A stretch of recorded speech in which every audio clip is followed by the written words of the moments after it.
Paz do Senhor, amados, nós estamos juntos novamente. Novo trimestre, novo assunto. E estamos aqui nesse dia de hoje para, em nome de Jesus, conseguirmos explanar um pouco sobre esse assunto que começou domingo passado, lembra? Domingo passado nós iniciamos esse trimestre que nos levou lá para o início do Antigo Testamento. Depois de passar 3 meses conversando sobre a igreja, sua relevância, sua essência, sua missão e tudo aquilo que faz a igreja ser igreja de Jesus Cristo, nós vamos voltar agora para a base, para o fundamento, para um entendimento melhor acerca da lei de Deus.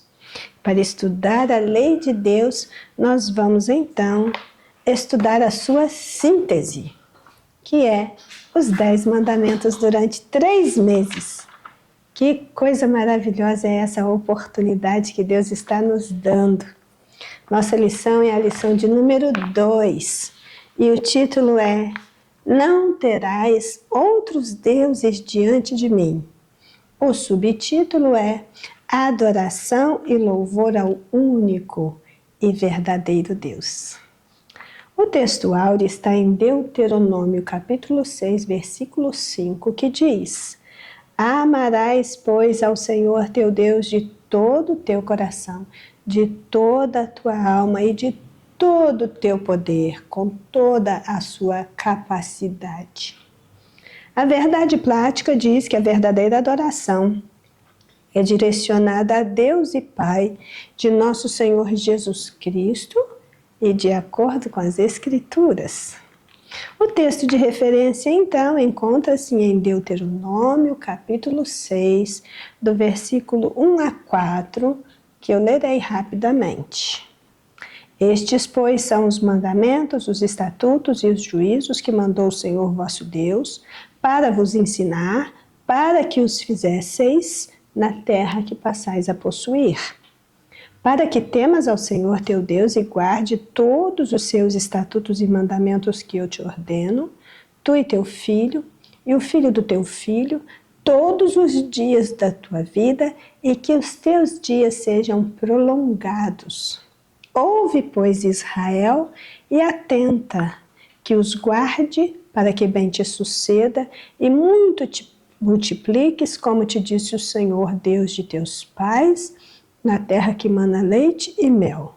Ouve, Israel, o Senhor nosso Deus é o único Senhor. Ouve, Israel, o Senhor nosso Deus é o único Senhor.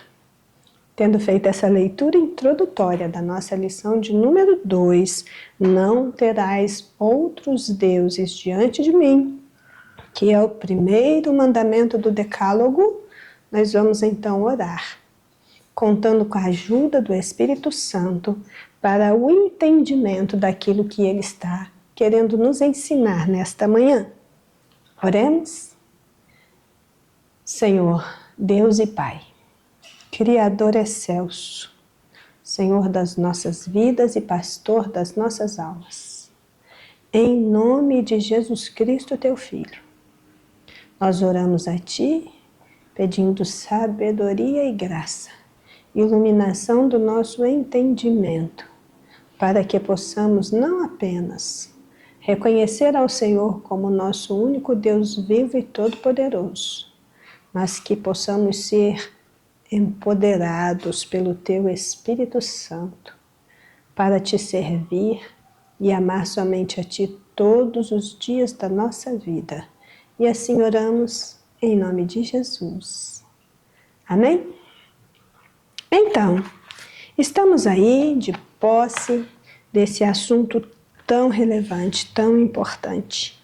E aqui a introdução da nossa lição nos diz que o primeiro mandamento é a base para a compreensão e obediência dos demais mandamentos.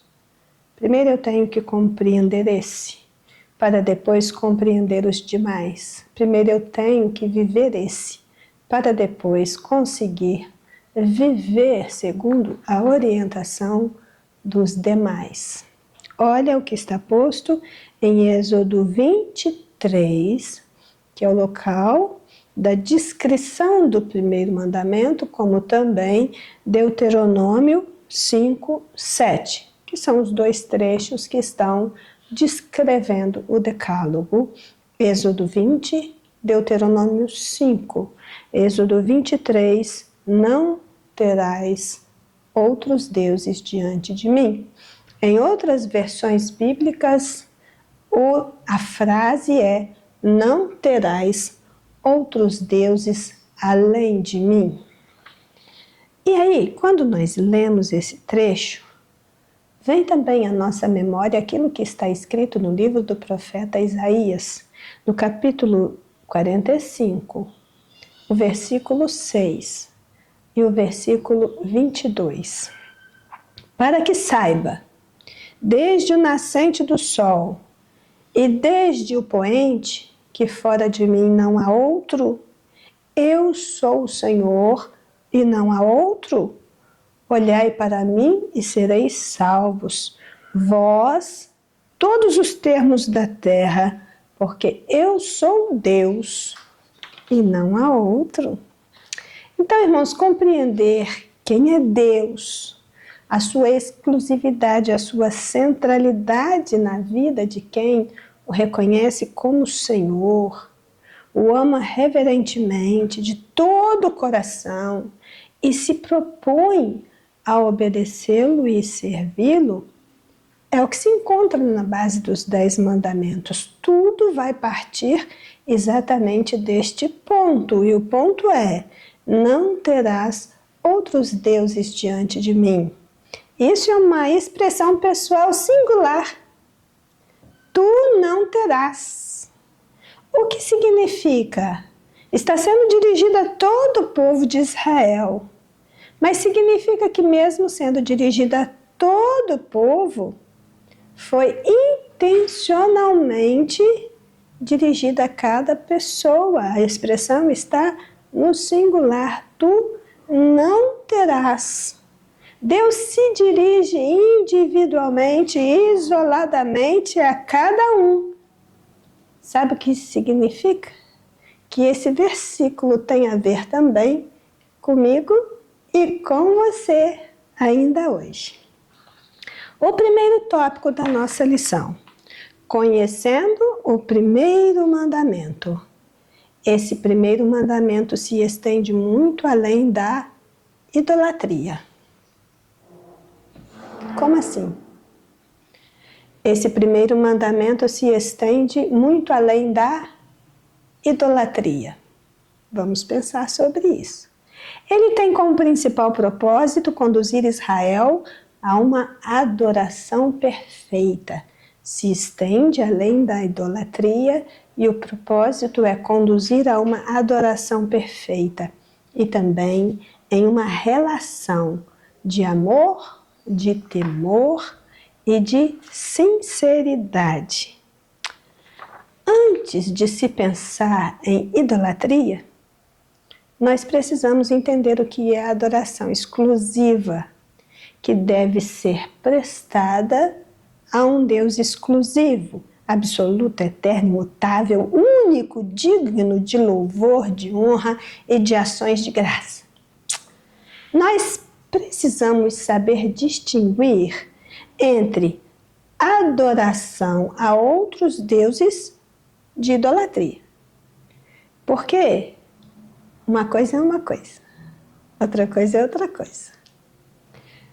Ter outros deuses e venerar ídolos são expressões complementares, mas elas não são sinônimas. Por isso que nós temos 2 testamentos distintos que marcam essa diferença. O primeiro testamento, o primeiro mandamento dos 10 é: não terás outros deuses diante de mim ou além de mim. O segundo é: não farás para si imagens de escultura. Então, o primeiro é sobre adoração a outros deuses, O segundo é sobre idolatria. Então, antes de nós irmos para a questão da idolatria, nós precisamos primeiro parar neste assunto da adoração exclusiva, aquela adoração que deve ser prestada a um Deus exclusivo, absoluto, eterno, imutável e o único, que é digno de honra, de louvor, de ações de graça, de ser glorificado em nós e através de nós. Veja que o propósito central da afirmativa do primeiro mandamento, que vai sendo repetida sistematicamente, era exatamente esse de encaminhar Israel para uma adoração perfeita. E não somente isso, mas fazê-lo reconhecer quem é o seu Deus, para então conduzi-lo em uma relação de amor, de temor e de sinceridade incondicionais. Olha o que está em Êxodo 23, capítulo 13. E em tudo o que vos tenho dito, guardai-vos. Guardai-vos. Diante de tudo que foi dito até aqui, até no Êxodo capítulo 23, guardai-vos. E do nome de outros deuses nem vos lembreis, e nem se ouça na vossa boca. Então, o que nós temos aqui nesse primeiro mandamento, a fim de conhecê-lo, é isso que a gente vai estar pensando a partir deste momento. O 1.1 nos fala do alicerce dos mandamentos. E na nossa revista está escrito que os decretos delineados por Deus deveriam governar o relacionamento de Israel com ele. Mas abaixo diz, na prática, o povo seria monoteísta, adorando apenas Deus.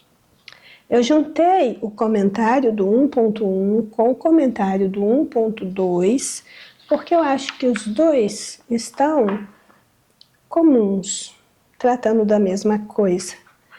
O título do 1.2 é Absoluta Fidelidade, e aqui na nossa revista está escrito: o primeiro mandamento nos lembra que tudo na Torá, na lei, tudo surge do amor que temos por Deus, mas que por sua vez é uma resposta do amor que Ele tem por nós.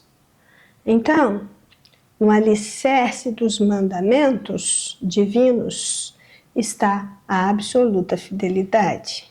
Os decretos divinos expostos nos 10 mandamentos tinham esse propósito de regulamentar o relacionamento de Israel com Deus. O primeiro mandamento, não terás outros deuses, é a base sobre a qual os outros descansam. Ele tanto sai na frente, como ele também vai se tornar como um carro-chefe dos demais. Assim como o amor toma a dianteira nas virtudes do fruto do Espírito em Gálatas capítulo 5, versículo 22. Nós estamos tratando aqui que os mandamentos surgem da resposta do amor de Deus por nós. Por isso que eu faço essa correlação. Lá no fruto do Espírito, o primeiro é o amor. Ele é o que sai na frente. Ele é o carro-chefe. Sem ele, os demais perdem força e até perdem a razão de ser. Aqui nos 10 mandamentos, o primeiro é o da exclusividade de Deus. Não terás outros deuses diante de mim. Esta é a base sobre a qual os demais descansam. O que eu preciso perceber nesses itens 1.1 e 1.2? Que o ser humano criado para a glória de Deus, ele não adorava outros deuses originalmente. A Bíblia nos apresenta o monoteísmo, a crença em um único Deus, como a fé original.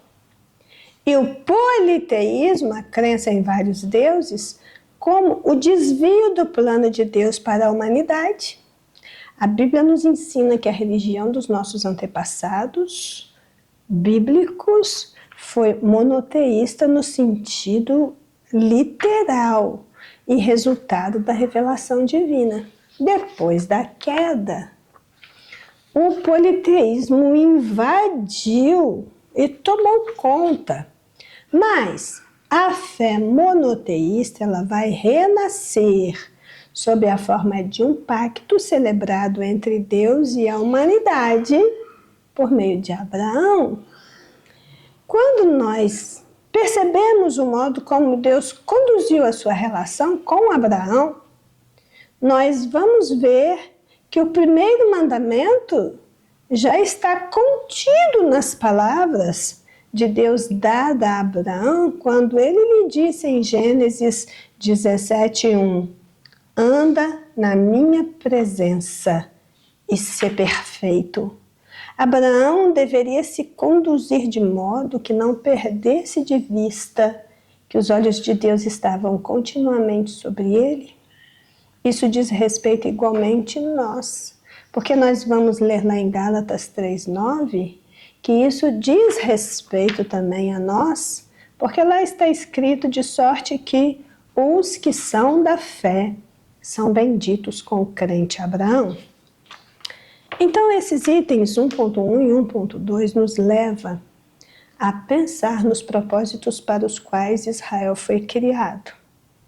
Israel foi criado para que através deste povo peculiar, o plano de redenção da humanidade fosse revelado e tivesse seu curso. Israel foi criado para que através dele o mundo compreendesse o que é adorar a um único Deus. Israel foi criado para que eles trouxessem ao mundo a palavra escrita de Deus, a Bíblia, em todos os seus livros, com exceção de um, em todos os seus autores, com exceção de um, ela foi escrita pelos judeus. Mas também Israel foi criado para que através dele o Salvador da humanidade nascesse como humano entre nós. Veja, Israel foi criado por Deus com propósitos específicos.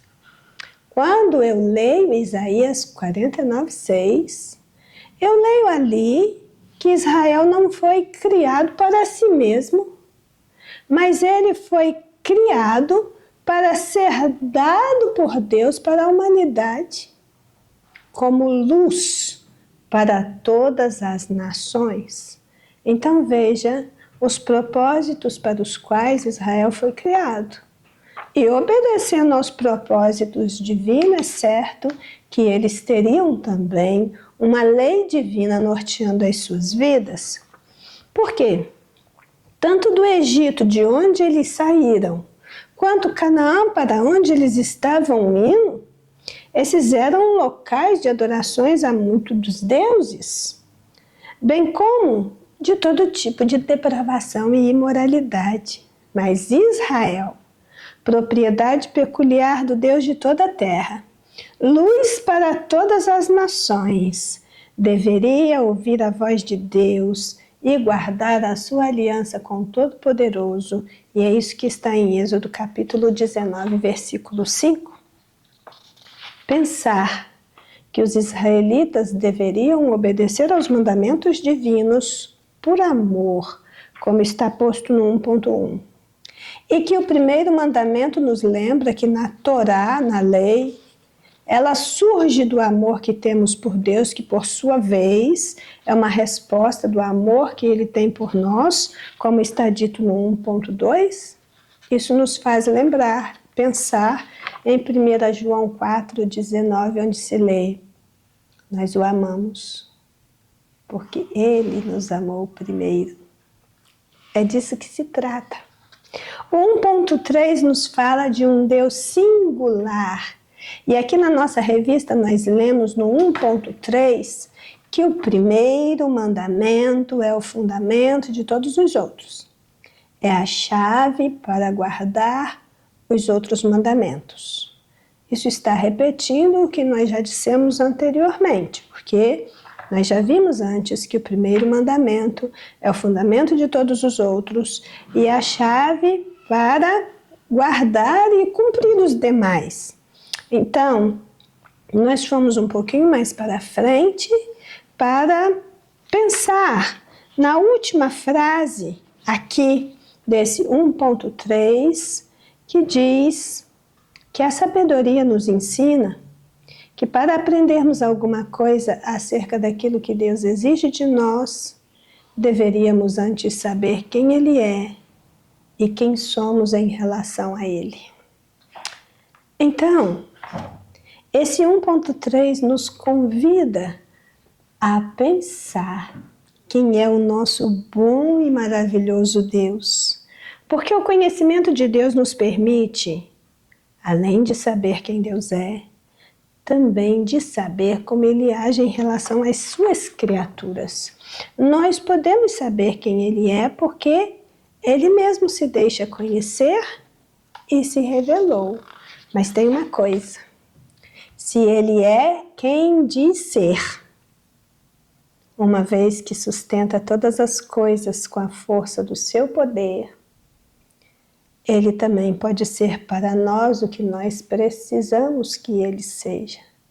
Ele pode cuidar de nós como tem cuidado em toda e qualquer circunstância. Mas a premissa divina continua sendo a mesma.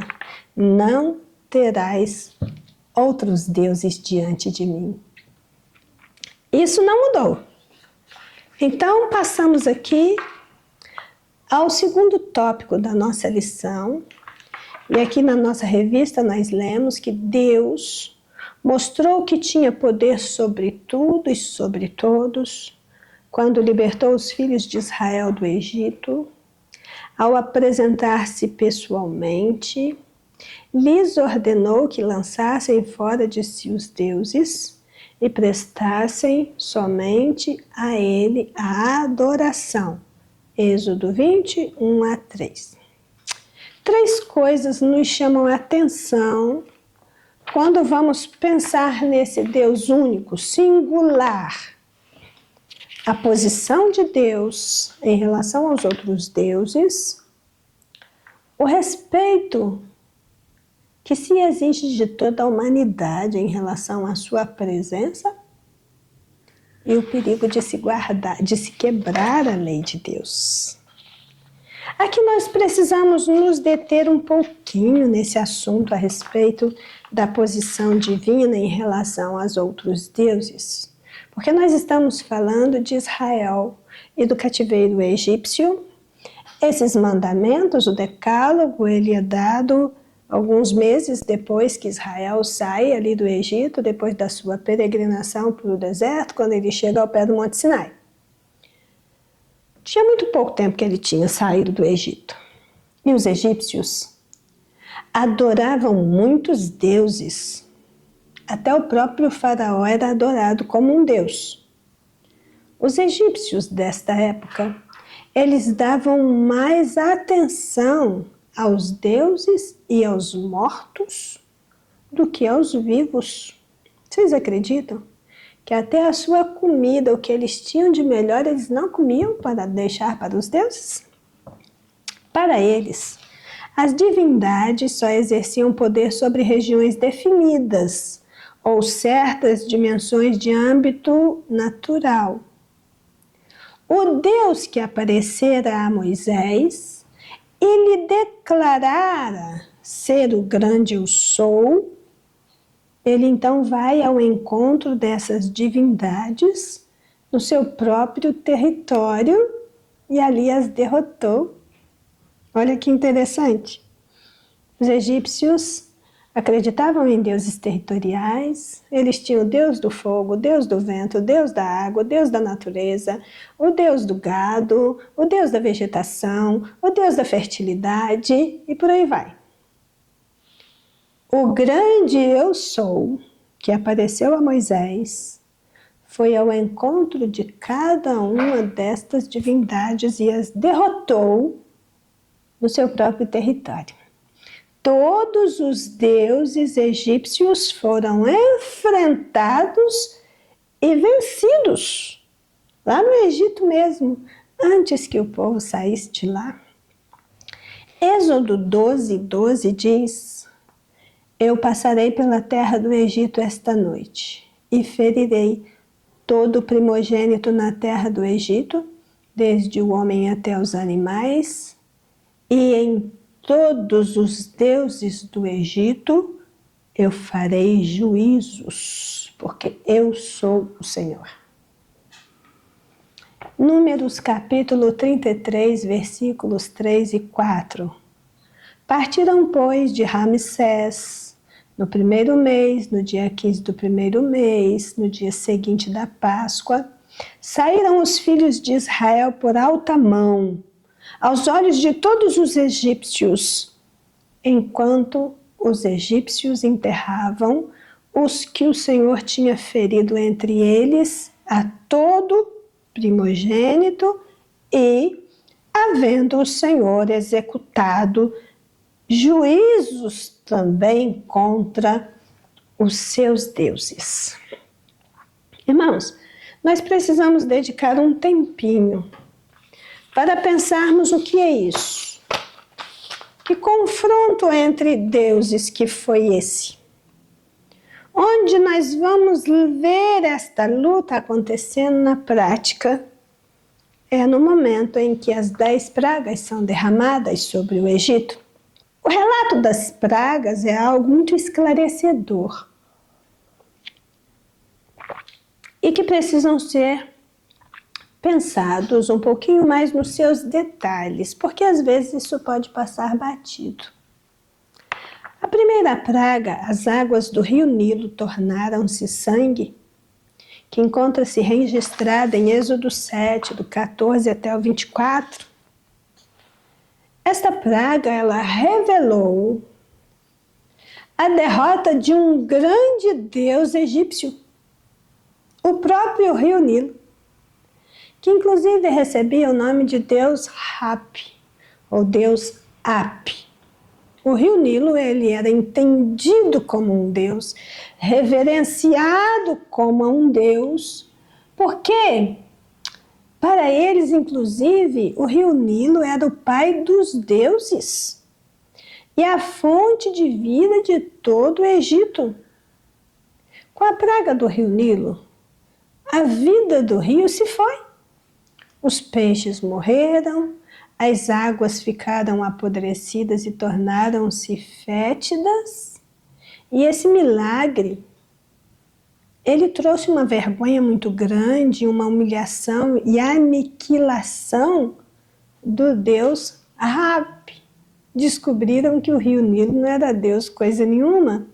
Então houve desestruturação econômica, religiosa e ambiental grande no Egito por causa da praga de Deus sobre o rio Nilo, vencendo ali o deus Hapi. Na sequência vem a praga das rãs, no capítulo 8, do versículo 1 até o 15. Com essa praga das rãs, Deus está confrontando uma deusa que era representada por uma rã chamada de deusa Hecate, a deusa da fertilidade, também considerada a deusa das águas, associada com a ressurreição dos mortos, com a praga das rãs e a sua morte.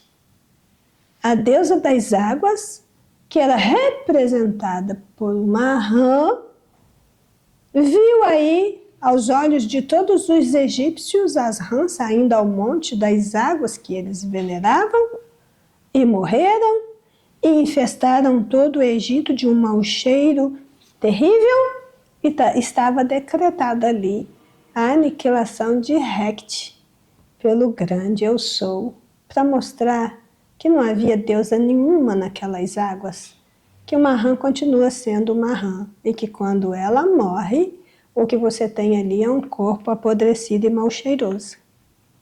Mas na sequência, vem a praga dos piolhos. Os egípcios, eles eram tão idólatras que até o pó da terra era considerado sagrado.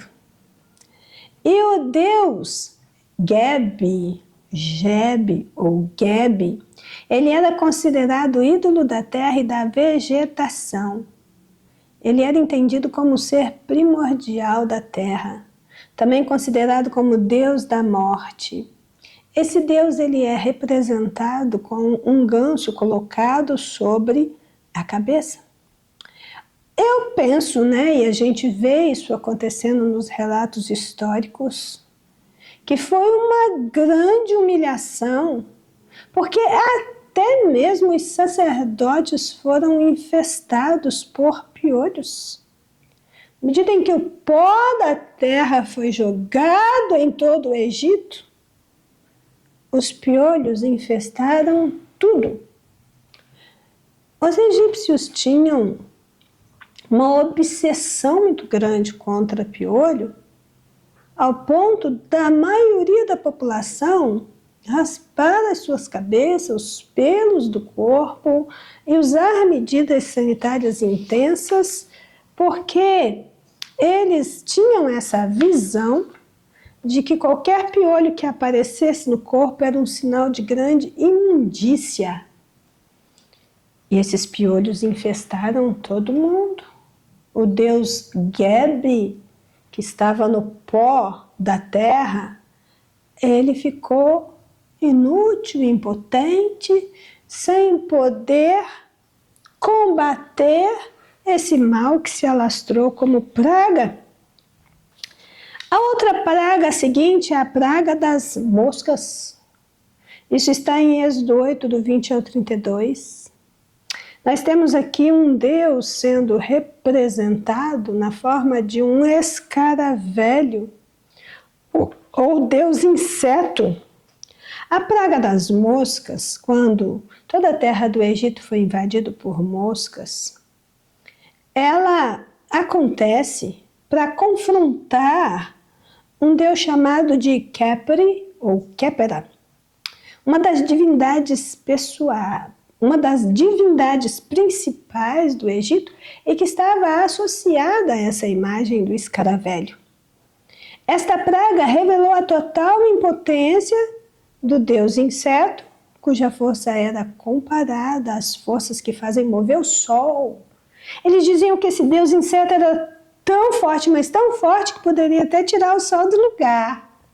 E não teve como impedir a praga das moscas, a invasão dos insetos. Então, este é o momento que Faraó chamou a Moisés e Arão para negociar com eles a adoração, mas os termos de Faraó não foram aceitos e Moisés orou para que a praga cessasse, mas o coração de Faraó endureceu de novo. Na sequência vem a praga da peste. Aqui é uma coisa bem interessante, porque nós já temos um número muito grande de pragas que está trazendo um impacto ambiental muito significativo sobre o Egito. Mas quando chega a praga da peste, todo o gado dos egípcios é infestado de peste e morre.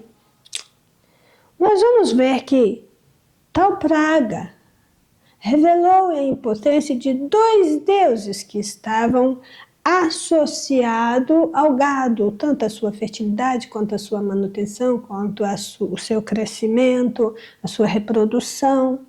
Nós temos dois deuses, o deus Apis e a deusa Hathor, o deus touro e a deusa vaca, que eram venerados como protetores do gado, e todo o gado foi dizimado, e esses deuses que não são deuses, Apis e Hathor, não puderam fazer nada, porque realmente nada podem. Mas a praga da peste passou, e na sequência veio a praga das úlceras. Essa praga das úlceras, ela foi uma coisa bem terrível, porque tal praga atingiu todos os seres humanos e animais, os deixou completamente indefesos num sofrimento muito grande, e ela confronta diretamente o deus Tote, ou Imhotep, o deus da magia, a divindade que os egípcios invocavam quando eles precisavam de cura. Então, o que nós vamos ver em relação a esse deus Tote, e também a uma deusa chamada de Sekhmet. O Tote, ou Imhotep, e a deusa Sekhmet, que ela é representada como uma mulher com cabelo, com cabeça de leoa. Ela era uma divindade entendida como deusa da guerra, deusa da cura, que tanto criava como curava epidemias. Embora fosse uma leoa sanguinária, segundo os egípcios, ela operava cura e tinha o frágil corpo de uma moça. Veja que tanto Tote, Imhotep, como Sekhmet foram confrontados e vencidos no seu território, porque o povo todo foi acometido de úlceras e não houve Deus nesta terra que pudesse curá-los, senão o grande eu sou, o Deus dos israelitas. Na sequência vem a praga das saraivas, a chuva de granizo que se abateu sobre a terra e vem dizimando tudo que sobrou das pragas anteriores. Aqui na praga da saraiva, ou de granizo, a gente vai vendo uma sequência, né? Tudo que sobrou de uma praga é arruinado pela outra, mas quando a saraiva chega, ela vai estar arruinando o linho e a cevada, mas ainda diz que o trigo e o centeio não são atingidos, porque eles ainda não haviam brotado, mas o que estava sendo colhido foi destruído ali pela saraiva. Homens e animais na terra do Egito foram atingidos, e todas as plantações destruídas, e isso devastou o território da deusa Nut, chamada de deusa do céu, cuja chuva supostamente abençoava as colheitas, e ela era significativamente invocada como a mãe dos deuses. Ela era significativamente invocada como mãe dos deuses. Veja, muitas vezes a deusa Nut é representada na forma de uma vaca, afirmando ser essa uma metamorfose pelo qual ela passava.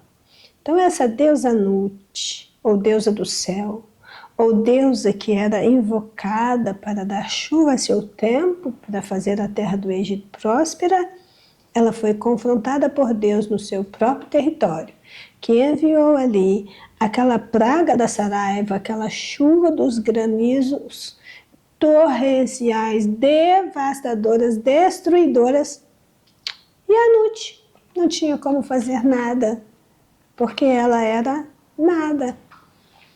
Na sequência vem a praga dos gafanhotos, onde o Senhor Deus dos Hebreus perguntou a Faraó: até quando você vai se recusar a se humilhar perante mim? Em Êxodo 10:3. Com essa oitava praga, Deus concluiu a destruição da terra do Egito. E também humilhou Ísis e Osíris, protetores da natureza e associados à vegetação. Toda erva, fruto, verdura do campo foi afetada. E aqui nós vamos ver que Ísis era cultuada como modelo de mãe, de esposas ideais, protetora da natureza e da magia. Osias era cultuado como marido de Ísis, ou também conhecido como Serapis. Osíris foi concedido, a Osíris, segundo os egípcios, foi concedido o poder de governar sobre o mundo terreno como Deus da terra e da sementeira. Ele era um deus da mitologia egípcia, associado à vegetação e à vida do além. Veja bem que não existe nesse mundo uma praga que seja mais potencialmente destruidora como quando ela é atacada por enxames de gafanhotos. E esses deuses da natureza, invocados como aqueles que poderiam proteger esse patrimônio dos egípcios, não pôde fazer nada, enquanto o Senhor enviava gafanhotos sobre a terra que comia tudo o que encontrava pela frente. Aí vem as duas últimas pragas. Pragas tremendas, né? A primeira foi a praga de número 9, que está em Êxodo 10. Fala da praga das trevas palpáveis. Houve trevas espessas em toda a terra do Egito que duraram 3 dias, de tão espessas, de tão densas. As pessoas tinham essa sensação de que podia tocar nelas, de que podiam colocar as mãos delas, de que podiam sentir as trevas de tão espessas e de tão densas. Aqui nós temos 2 deuses também sendo confrontados no seu território, que é o deus Ra e o Amon-Ra, conhecido como deus do sol, deus das estrelas, deus da lua. Uma vez que esses deuses confrontados e o Senhor enviando trevas palpáveis sobre a terra, o que imperou entre os egípcios foi medo, foi confusão, e uma hora eles teriam que pensar, né? Porque os seus deuses, todos eles se mostraram completamente impotentes, trazendo com isso descrença nos deuses. Mas, segundo a mitologia egípcia, Ra era o deus que originou todas as coisas, o deus da vida associado ao sol. E Amon significa o oculto, aquele que é ou está oculto. Amon é relacionado a Ra, o mais antigo dentre os deuses, que um dia foram adorados como criador da vida e pai de todos os deuses. Então, sobre o nome de Amon-Ra, eles passaram a ser reverenciados sobre aspectos criadores e solares. E é tirado deles esta aura, né? É mostrado que nenhum desses deuses teve condição de confrontar o único e verdadeiro Deus, porque Deus é Deus.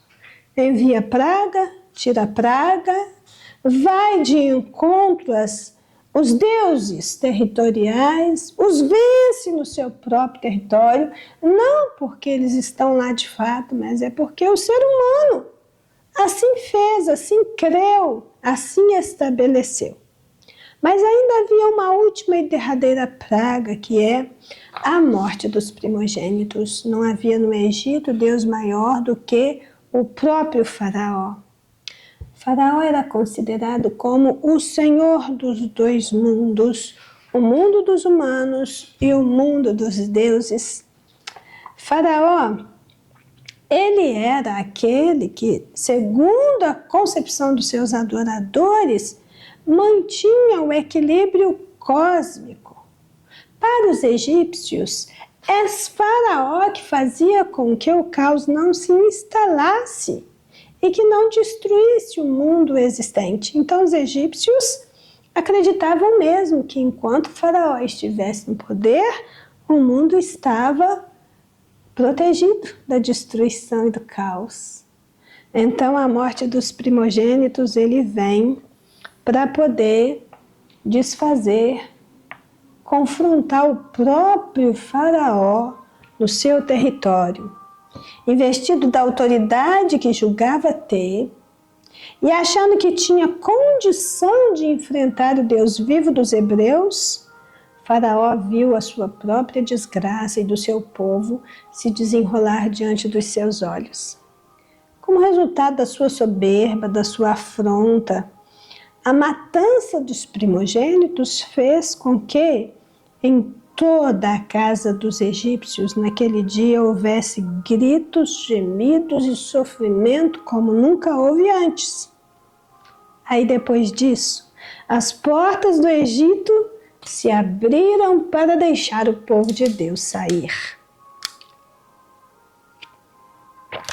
E é disso que se trata o 2.1, nos chamando para pensar na posição divina em relação aos outros deuses.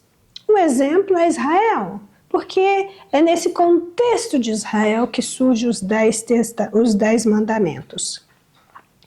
O 2.2 nos fala aqui a revista, este tópico que tem esse título, Respeite a minha presença. Respeite a minha presença. E diz aqui que através de Moisés, Deus comunicou a sua exclusividade aos israelitas e foi ordenado a eles manter uma aliança de lealdade. Estabelecer uma falsa divindade é como insultar Deus no rosto. Falamos das pragas. Sabe o que é dito em relação a cada uma das pragas? Que enquanto elas prosperavam na terra do Egito, na terra de Gósen, onde os israelitas moravam e estavam estabelecidos, as pragas não atingiam. Eles foram mantidos a salvo das pragas, eles foram guardados sobrenaturalmente pelo Deus que sobrenaturalmente estava enviando aquelas pragas no Egito. Isso é um testemunho mais do que eloquente para dizer que é uma afronta muito grande, é insultar Deus no seu rosto quando alguém estabelece uma falsa divindade. Isaías 42:8 vai dizer: Eu sou o Senhor, este é o meu nome. A minha glória, pois a outro eu não darei, nem o meu louvor às imagens de escultura. Então, os israelitas eles foram muito bem esclarecidos com relação à adoração a outros deuses.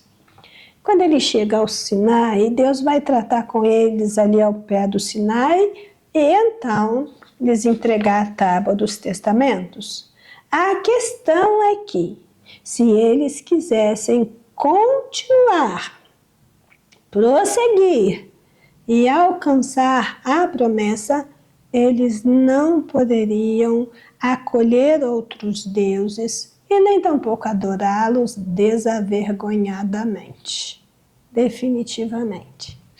Aí o 2.3 aqui tem por título Jamais quebre o mandamento. Depois de toda essa história com os israelitas e da entrega da lei, nós vamos aqui no momento da nossa lição para um exemplo prático. Nós somos aqui chamados para pensar na figura de um dos maiores reis de Israel, o rei Salomão. E aqui diz o 2.3, na nossa revista, uma das histórias que mais nos fascinam é a do rei Salomão. Ele era sábio, ele era poderoso, ele foi um dos maiores reis do mundo antigo. Não é só de Israel não, é do mundo antigo. Mas o que tem a ver Salomão com o primeiro mandamento?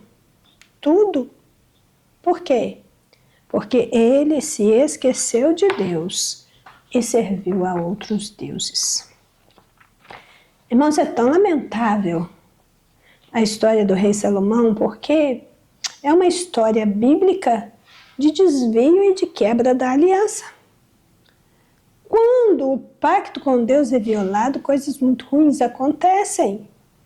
E nós vamos ver repetidamente na história de Israel o resultado dessa loucura em andamento. No início ali do livro de 1 Reis, até o capítulo 10, nós temos uma história de sucesso, de prosperidade, uma história gloriosa da vida de um homem que foi levado ao trono por Deus.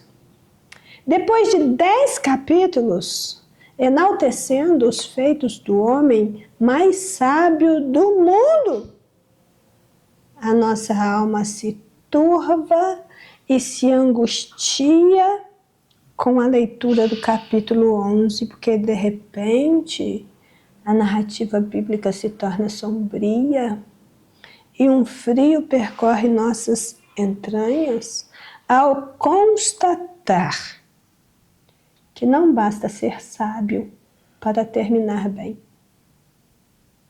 Não basta ter uma vida de sucesso nessa terra para terminar bem, nem pessoalmente, nem materialmente, nem espiritualmente. Não basta, porque o mais importante não é como as coisas começam e estão sendo encaminhadas, é como elas vão terminar. O próprio Salomão, no capítulo 7, no versículo 8, vai dizer que o fim das coisas é melhor do que o princípio delas. Veja que paradoxo, né?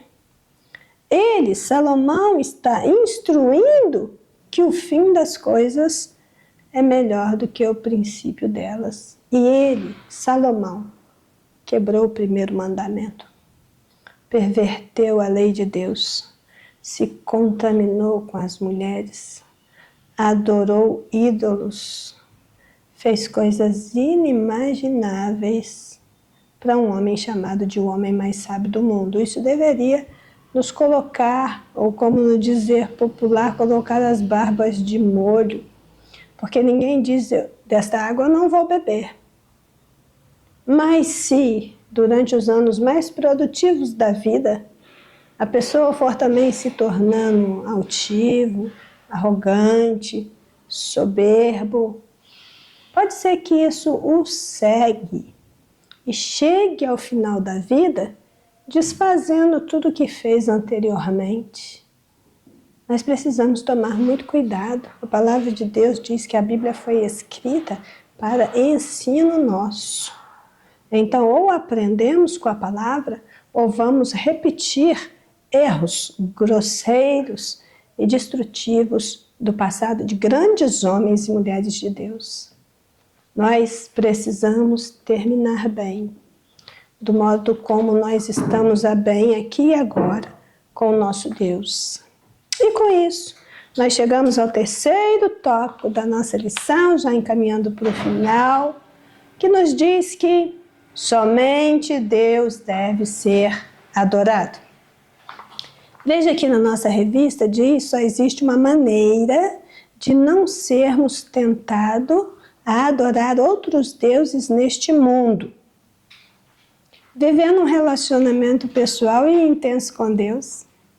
Só existe uma maneira de não sermos tentados a adorar outros deuses neste mundo. Vivendo um relacionamento pessoal e intenso com Deus. O que exige amor, disciplina, foco no que estamos fazendo. Vida devocional é a chave. A oração e a leitura da palavra de Deus não é toda a vida devocional, mas é através da oração e da leitura da palavra de Deus que brotarão disciplinas espirituais transformadoras. É falando com Deus, é ouvindo Deus falar, que o nosso conhecimento de Deus vai se expandindo e os laços entre Deus e o adorador vão se estreitando. É assim, envolvido com Deus, que a adoração aos outros deuses vai perdendo força. O único modo de você não adorar outros deuses é conhecer do seu Deus e entrar num relacionamento pessoal íntimo e intenso com Ele. Você precisa, eu preciso ter vida devocional, vida de devoção, devoção diária, sistemática, continuada. É orar hoje, mas orar amanhã também. E depois de amanhã também. E orar todos os dias e orar sem cessar. É ler a palavra hoje, mas ler amanhã também. E depois de amanhã também. É ler a Bíblia o ano todo. e a Bíblia toda, e depois começar de novo e ler de novo, porque essa palavra é vida. Essa palavra que me mantém com vida. E assim, envolvido com Deus, que a adoração a outros deuses vai perdendo a sua razão de ser. Quem não está envolvido com a palavra vai se envolver com outros deuses. O primeiro ponto, o primeiro item do tópico 3 tem por título ter foco. E a revista diz o que significa ter foco. É ser capaz de desenvolver atividades que venham contribuir para o objetivo que se quer alcançar. O Senhor sabia que se o povo não tivesse foco, jamais alcançaria a promessa. E se eu e você não tivermos foco, igualmente não vamos alcançar a promessa. Deus guardou o juramento, cumpriu a promessa. E no caminho para tomar posse da bênção, o povo de Deus não poderia desviar-se e nem tampouco cochear entre dois pensamentos. Então, persistir em direção ao alvo, com firmeza, com convicção, isso é foco. Deixar o Egito para trás e caminhar firme e constante como se estivesse vendo o invisível, isso é foco. Reter a palavra de Deus, guardar a lei de Deus para agir de conformidade com a doutrina, isso é foco. Não abrir mão da esperança cristã e estar preparado todo o tempo para defendê-la, isso é foco. E tantas outras coisas que as Escrituras nos convidam para meditar a respeito. Mas o que nós vamos ver é que na medida que o povo foi avançando na conquista, muitos foram caindo pelo caminho. A escola do deserto reprovou aqueles que perderam o foco. Não é diferente hoje. 3.2, escolher apenas um caminho. Diz aqui a nossa revista que para permanecermos andando segundo a vontade do Senhor, dependemos da palavra de Deus e da ação do Espírito Santo. Diz também que há inúmeras religiões não cristãs, que as seitas estão crescendo no mundo inteiro, que o conhecimento de Deus está sendo encoberto por ensinos errados e que a abordagem pluralista, que é um ataque direto contra o primeiro mandamento, está avançando. Pluralistas são indivíduos e instituições que, de uma maneira geral e também de formas diferentes, rejeitam não somente a centralidade da igreja, a centralidade da palavra de Deus, da Bíblia Sagrada, mas também a centralidade de Jesus Cristo na ordem da salvação.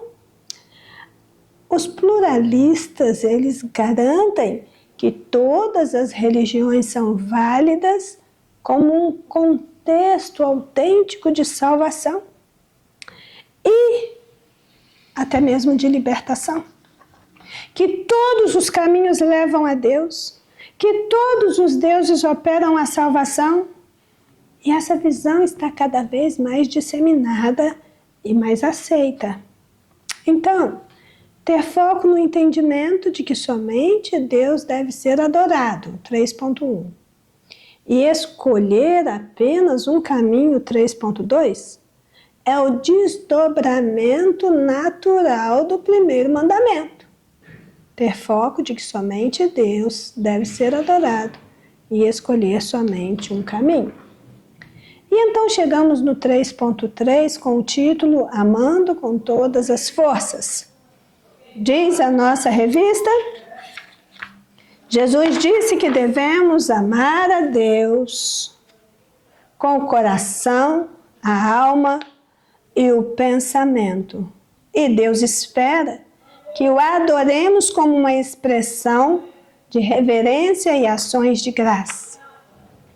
Amar a Deus com todas as forças faz com que os crentes se tornem cheios dele, comprometidos com ele, focados nele. Amar a Deus de todas as forças. E por isso mesmo, divulgadores da religião do Cristo, do Filho de Deus. Quem ama a Deus de todas as forças é um promotor do reino. É do próprio Cristo a instrução de que devemos amar ao Senhor nosso Deus de todo o nosso coração, e de toda a nossa alma, e de todo o nosso entendimento. Porque quem o ama assim não colocará outros deuses diante de si. E aqui chegamos na conclusão dessa lição muito preciosa.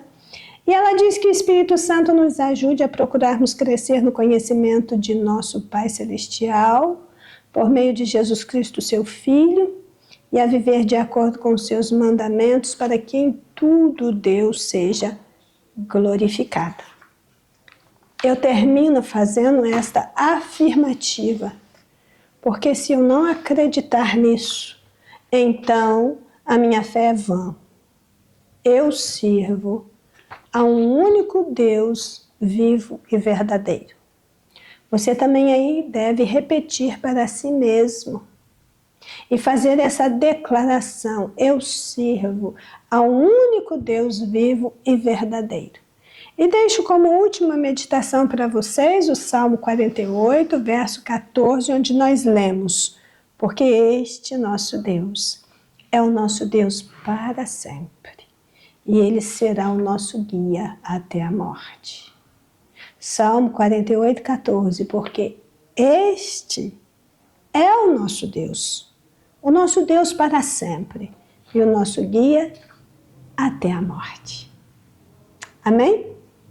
Então, concluímos assim e oremos agora para que o Senhor sedimente essas verdades na nossa mente, no nosso coração, para que possamos nesse dia, com convicção, avaliarmos a nós mesmos e ver se nós estamos adorando somente a Deus. Porque existem outros deuses potenciais agindo nas nossas vidas. E a adoração a outros deuses é uma afronta a Deus. Mas em nosso tempo há muitas pessoas que, além de Deus, estão adorando a si mesmas, adorando o dinheiro, adorando o poder temporal. Quantas coisas as pessoas fazem pelo poder, adorando se expor, ou até mesmo adorando celebridades, até dentro da igreja. Nós vemos hoje essa adoração a outros deuses. Mas ouve, Igreja de Jesus Cristo, o Senhor é o nosso Deus para sempre. É o único Deus e será o nosso guia até a nossa morte. Amém? Oremos. Senhor Deus, nós louvamos a Ti por esta aula. Pedimos que, como um forte braço estendido, o Senhor estenda sobre nós as Tuas mãos e nos ajude a entender, a compreender esse grande e supremo mandamento de que não podemos colocar diante de nós outro Deus que não seja o Senhor. Nos ajude a entender isso, a esvaziar de nós mesmos e a cuidar para que não prestemos nenhum tipo de adoração que não seja exclusiva a Ti. E assim oramos, em nome de Jesus. Amém. Tenham todos um ótimo domingo, que o Senhor abençoe sua vida, o Senhor abençoe sua casa, sua família e te conduza em vitória por meio de Jesus Cristo, o nosso Senhor. Amém?